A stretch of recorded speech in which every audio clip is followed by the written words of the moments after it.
اعوذ باللہ من الشیطان الرجیم، میں پناہ مانگتا ہوں اللہ کی شیطان مردود سے۔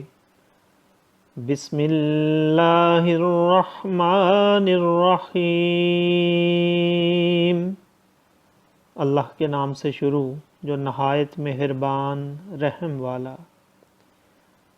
وَلَئِنْ آتَيْتَ الَّذِينَ أُوتُوا الْكِتَابَ بِكُلِّ آيَاتٍ مَا تَبِعُوا قِبْلَتَكَ وَمَا أَنْتَ بِتَابِعٍ قِبْلَتَهُمْ وَمَا بَعْضُهُمْ بِتَابِعٍ قِبْلَةَ بَعْضٍ وَلَئِنِ اتَّبَعْتَ أَهْوَاءَهُمْ مِنْ بَعْدِ مَا جَاءَكَ مِنَ الْعِلْمِ إِنَّكَ إِذًا لَّمِنَ الظَّالِمِينَ۔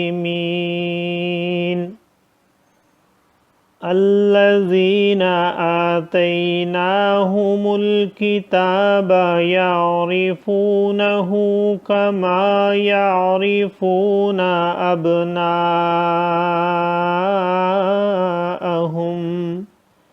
وَإِنَّ فَرِيقًا مِّنْهُمْ لَيَكْتُمُونَ الْحَقَّ وَهُمْ يَعْلَمُونَ۔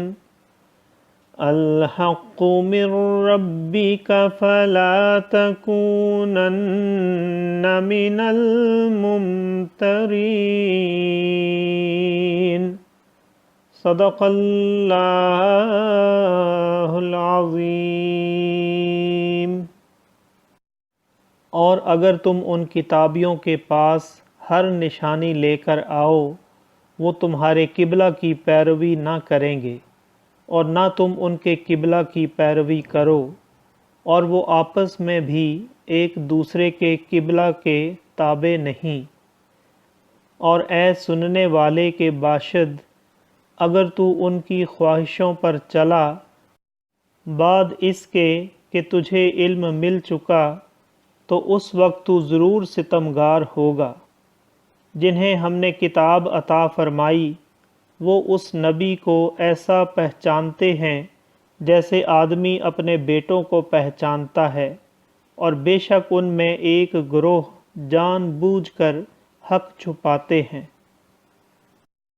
اے سننے والے، یہ حق ہے تیرے رب کی طرف سے، یا حق وہی ہے جو تیرے رب کی طرف سے ہو، تو خبردار تو اس میں شک نہ کرنا۔